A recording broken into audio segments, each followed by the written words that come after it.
दोस्तों, इस जीवन में असंभव कुछ भी नहीं है और जब जागो तब सवेरा होता है। अगर आपको ये लगता है कि आपने बहुत से बुरे काम किए हुए हैं और अब उन गलत कामों को सुधारने के लिए कोई भी ऑप्शन नहीं है, तो आपको गौतम बुद्ध के जीवन की ये कहानी एक बार जरूर सुननी चाहिए। एक दिन बुद्ध श्रावस्ती के ही एक गांव में भिक्षा लेने के लिए पहुंचते हैं। जब बुद्ध गांव में प्रवेश करते हैं तो देखते हैं कि पूरे गांव में सन्नाटा छाया हुआ है। वहां दूर दूर तक कोई भी व्यक्ति नजर नहीं आ रहा था। तब बुद्ध उस गांव के पहले द्वार पर जाते हैं और कहते हैं भिक्षाम देहि, लेकिन अंदर से बाहर कोई नहीं आता। तब बुद्ध दूसरे द्वार पर जाते हैं, लेकिन वहां भी कोई दरवाजा नहीं खोलता। बुद्ध तीसरे द्वार पर जाते हैं, लेकिन उस द्वार से भी कोई व्यक्ति बाहर नहीं आता। फिर तभी अचानक से एक दरवाजा खुलता है, जिसमें से एक व्यक्ति बाहर निकलता है। वो जल्दी से बुद्ध का हाथ पकड़ता है और उन्हें अपने घर में ले जाता है और कहता है, क्षमा करें बुद्ध, लेकिन इस समय आप बाहर नहीं जा सकते। उंगलीमाल को श्रावस्ती की सीमा पर देखा गया है। सभी गांव वाले अपने अपने घर की खिड़कियां और दरवाजे बंद करके बैठे हुए हैं। तब बुद्ध उस व्यक्ति से पूछते हैं कि कौन है ये उंगलीमाल और उससे यहाँ सभी को इतना भय क्यों है। वह व्यक्ति बुद्ध से कहता है कि उंगलीमाल एक राक्षस है। उसे जो भी मनुष्य मिलता है, वो चाहे बच्चा, वृद्ध, स्त्री या पुरुष, यहाँ तक कि सन्यासी भी हो, वो किसी को भी नहीं छोड़ता है। यहाँ तक कि महाराजा प्रसन्नजीत के सैनिक भी उससे डरते हैं। तब बुद्ध उस व्यक्ति से पूछते हैं कि क्या वो ये सब धन के लालच में करता है। वो व्यक्ति कहता है, नहीं, धन का उसे कोई लालच नहीं है। वो जब भी किसी मनुष्य पर वार करता है तो उसकी उंगली काट कर अपने गले की माला बना लेता है, इसलिए उसका नाम उंगलीमाल पड़ गया है। और साथ ही यह भी सुना है कि जब उसके गले की माला में 100 उंगलियां पूरी हो जाएंगी तो उसकी विनाशक शक्तियां और भी ज्यादा बढ़ जाएंगी। तब बुद्ध उस व्यक्ति से कहते हैं कि आपका बहुत बहुत आभार जो आपने मुझे उसके बारे में बताया। फिर वो व्यक्ति बुद्ध से कहता है कि कृपया करके आप बाहर ना जाइए, क्योंकि वो आप पर भी वार कर सकता है। तब उस व्यक्ति से बुद्ध कहते हैं, भय से अपनी राह छोड़ दो, ऐसा मैंने कभी नहीं किया। मुझे भिक्षा मांगता देख जन जन के हृदय में उंगलीमाल का भय कम होगा। फिर वो व्यक्ति कहता है, नहीं बुद्ध, आप मत जाइए, वो बहुत ही ज्यादा खतरनाक है। बुद्ध कहते हैं, वो खतरनाक नहीं बल्कि दुखी है और मुझे उसके पास जाना ही होगा, क्योंकि उसे मेरी आवश्यकता है। इतना कहकर बुद्ध उस व्यक्ति के पास से चले जाते हैं। कुछ दूर चलने के बाद बुद्ध वन में प्रवेश करते हैं। वन में चारों ओर एक सन्नाटा छाया होता है। दूर दूर तक ना तो कोई मनुष्य और न ही कोई पशु पक्षी दिख रहा होता है, परंतु बुद्ध अपने मार्ग में आगे बढ़ते रहते हैं। तब अचानक बुद्ध के सामने उंगलीमाल आके खड़ा हो जाता है। उसका रूप इतना डरावना होता है कि कोई भी व्यक्ति उसे देखकर और डरकर मर ही जाए। उसके गले में उंगलियों की माला होती है, चेहरा और हाथ खून से सने होते हैं और शरीर बलशाली होता है। उसका रूप इतना भयानक होता है कि किसी साधारण व्यक्ति के प्राण तो उसे सिर्फ देखकर ही निकल जाएं। परंतु बुद्ध पर उंगलीमाल के इस डरावने रूप का कोई भी असर नहीं होता। बुद्ध एक क्षण एक शांत मुस्कुराहट के साथ उंगलीमाल की तरफ देखते हैं और फिर उसकी बगल से निकलकर अपने मार्ग में आगे बढ़ जाते हैं। बुद्ध को ऐसा करता देख उंगलीमाल को ये समझ नहीं आता कि ये उसके साथ ये हो क्या रहा है। वह मन ही मन सोचता है कि मुझे देखकर लोग या तो भाग जाते हैं या मुझे देखकर ही मर जाते हैं या मुझसे अपने प्राणों की भीख मांगते हैं।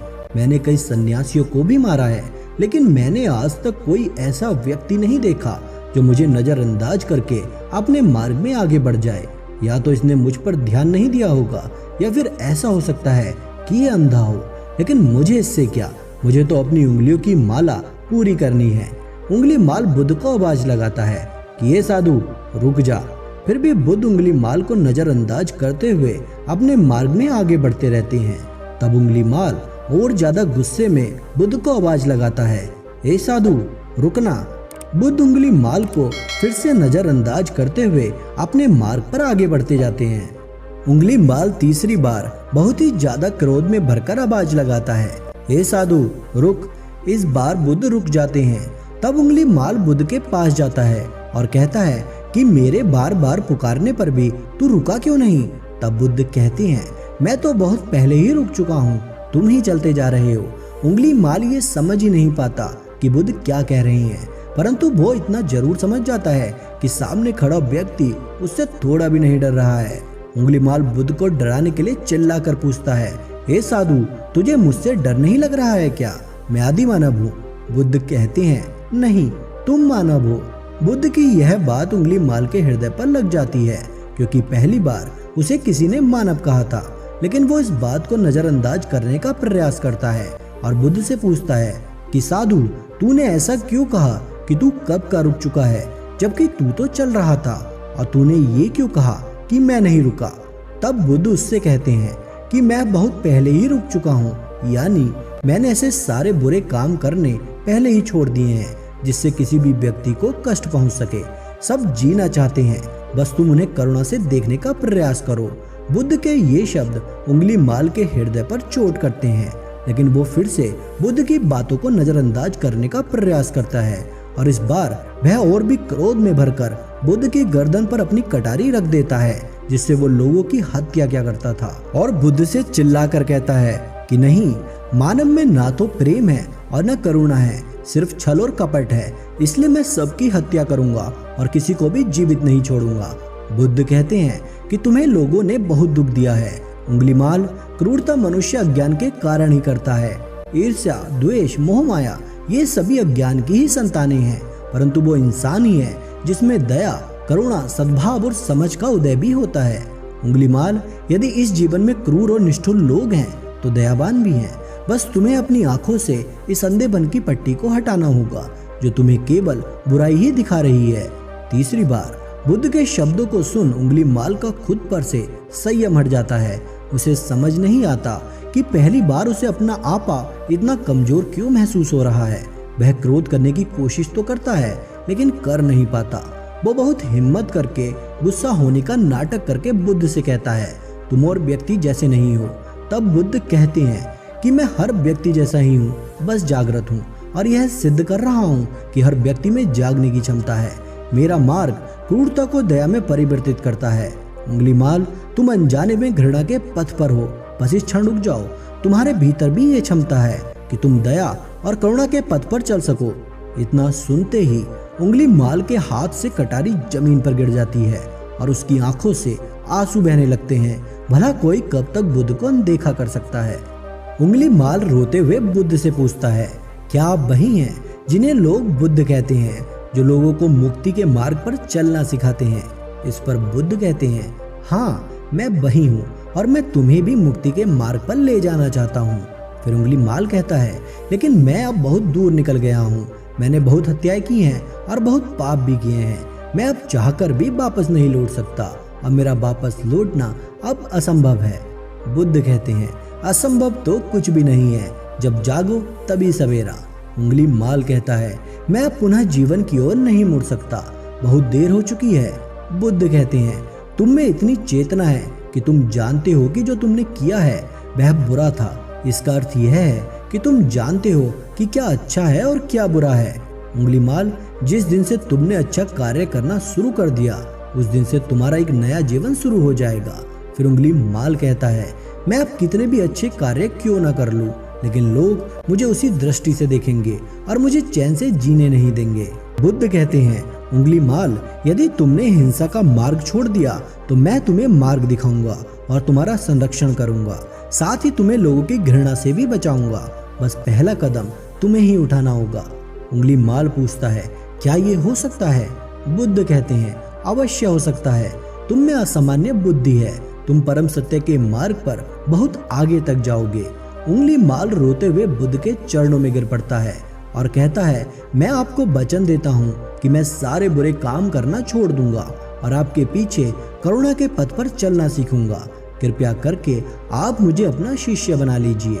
बुद्ध कहते हैं, मैं किसी को अपना शिष्य नहीं बनाता, बल्कि व्यक्ति अपने मन से मेरे संग से जुड़ता है। उंगली माल उसी समय बुद्ध का भिक्षु बन जाता है। बुद्ध का भिक्षु बनने के बाद उसका नाम अहिंसक पड़ जाता है। फिर बुद्ध ने जैसा उसका नाम रखा था और वो ठीक वैसा ही बन चुका था। तब अहिंसक पहली बार अन्य भिक्षुओं के साथ एक गांव में भिक्षाटन के लिए जाता है, तो गांव के कुछ लोग उससे बदला लेने के लिए उसे लाठी डंडों से पीटने लगते हैं। जब ये बात बुद्ध को पता चलती है तो वे उसे बचाने के लिए तुरंत उसके पास पहुंचते हैं और अपने शरीर को उन लाठी डंडों के बीच में ले आते हैं जो अहिंसक को पड़ रहे थे। बुद्ध को देखकर गांव के लोग डंडे और पत्थर मारना बंद कर देते हैं। सभी लोग बुद्ध से कहते हैं, भगवान आप क्यों इस हत्यारे उंगली माल की रक्षा कर रहे हैं? न जाने इसने कितने मासूम लोगों की जानें ली हैं। तब बुद्ध कहते हैं, अब यह उंगली माल नहीं है बल्कि इसका नाम अब अहिंसक है। अब यह आपकी तरह ही एक मानव है। गांव वाले कहते हैं, ऐसा आदमी कभी नहीं बदल सकता। बुद्ध कहते हैं, यह बदल चुका है, बस आप सब लोग इसे अपनी पुरानी दृष्टि से देख रहे हैं। यदि यह उंगली माल होता तो क्या आप में से किसी में इतना साहस या बल होता कि कोई इसे एक उंगली भी लगा सके? ये आपका हर हमला सहता रहा और क्या इसने आप पर एक भी बार पलटकर वार किया? नहीं ना। क्या ये परिवर्तन आपको नहीं दिखा? आज इसने अपना खून बहाकर अपने सारे बुरे काम धो डाले हैं। आप लोगों के द्वारा इतनी मार खाने के बाद भी इसकी आंखों में आपके लिए क्रोध नहीं है। क्या यह बदलाव आपको नहीं दिख रहा है? यह तो बदल गया, लेकिन आप कब बदलेंगे? इतने में ही उन गांव वालों में से एक स्त्री कहती है, यह परिवर्तन मैंने खुद देखा है। वो स्त्री गांव वालों से कहती है, आप में से कौन ऐसा है जो दूसरों के दुख में दुखी हो, जिससे दूसरों की पीड़ा सहन ना हो, जो उसे हर प्रकार की सहायता प्रदान करे? और ऐसा इस भिक्षु ने किया है। 2 दिन पहले एक व्यापारी अपनी पत्नी को लेकर जा रहा था और उसकी पत्नी प्रसव पीड़ा से पीड़ित थी। तब मैं पास से ही गुजर रही थी, इसलिए मैं दौड़ी दौड़ी गई। उस स्त्री की पीड़ा बढ़ती ही जा रही थी। घना जंगल होने के कारण उसे कहीं ले जाया भी नहीं जा सकता था। तभी यह भिक्षु वहां पहुंचा और इसने मुझसे पूछा कि क्या हुआ बहन?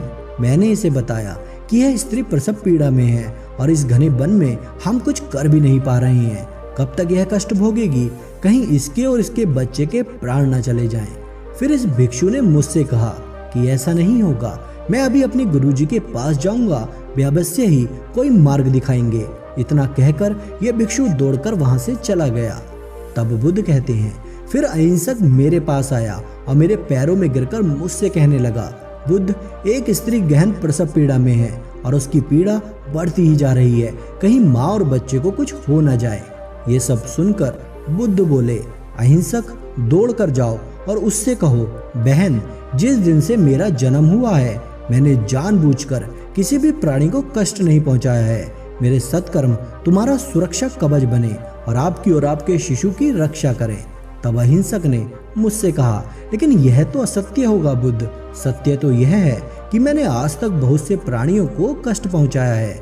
यदि मैंने ऐसा कहा तो वे माता और शिशु उसी क्षण प्राण त्याग देंगे।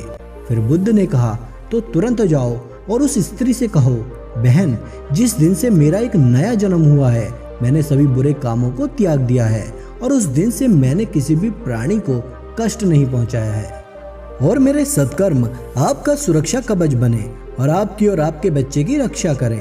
फिर अहिंसक ने बुद्ध से पूछा कि क्या मेरे सत्कर्म उन्हें बचा लेंगे? बुद्ध ने कहा, अवश्य, यह तुम्हारी अपनी कमाई है, या तो तुम इसे अपने लिए बचा कर रखो या फिर किसी पराये पर खर्च कर दो।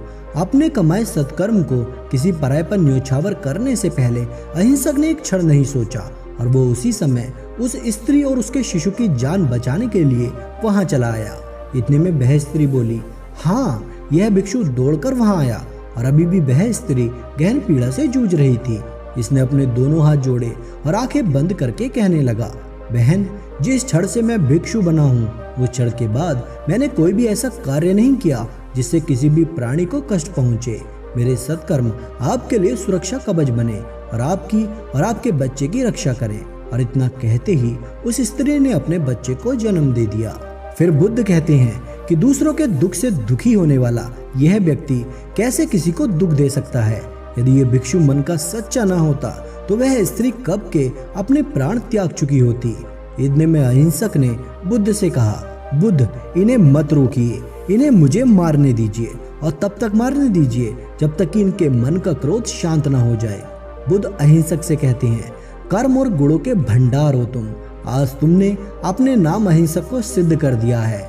बुद्ध और उस स्त्री की बात सुन के सभी गांव वाले कहते हैं, आप सही कह रहे हैं बुद्ध, अहिंसक बदल चुका है और हमसे ही देखने में भूल हो गई थी। दोस्तों, इस कहानी से हमें यह सीखने को मिलता है कि लोग सोचते हैं कि उन्होंने बहुत सारे गलत काम किए हुए हैं और अब इन गलत कामों को सुधारने के लिए उनके पास कोई ऑप्शन नहीं है। इस पर बुद्ध कहते हैं कि चाहे आपने अब तक कितने भी बुरे काम क्यों न किए हुए होंगे, लेकिन अगर आप एक विचार को अपने मन में लाते हैं कि अब मुझे कुछ सही करना है, तो वही विचार आपके रूपांतरण का कारण बन सकता है। पर सबसे जरूरी बात यह है कि क्या आप पहला कदम उठाने के लिए तैयार हैं? मित्रों, उम्मीद है आपको आज की यह कहानी पसंद आई होगी और आप इस कहानी से कुछ अच्छा सीखेंगे। आपको यह कहानी कैसी लगी हमें कमेंट करके जरूर बताइएगा। अपना कीमती समय हमें देने के लिए आपका धन्यवाद।